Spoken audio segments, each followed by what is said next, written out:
আল্লাহর রসুল বৈশা আছেন, তো জিবরিল আলাইহিস সালাম হাসতে হাসতে আসছে, বড় খুশি আজকে। আল্লাহ রসুল জিজ্ঞাসা করছে এত খুশি কেন? বলছে সুসংবাদ নিয়ে আসছি, আপনিও খুশি হয়ে যাবেন। বলছে কি সুসংবাদ?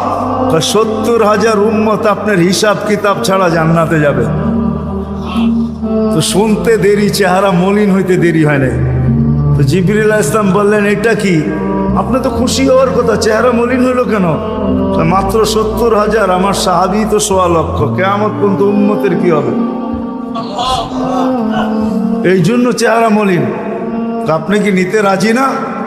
নিতে রাজি না এই কথা বলতেছি না, কিন্তু ভাবতে হবে এটা বলতে পারি। ভাইবা দেখি নিব কি নিব না। তো পাশে ওমর রাদিয়াল্লাহু তাআলা আনহু বসা, বলছে ওমর নিব 70,000, বিনা হিসাব কিতাবে জান্নাতে যাবে। তো যেমন উস্তাদ তেমনই তো ছাত্র হয়। পীর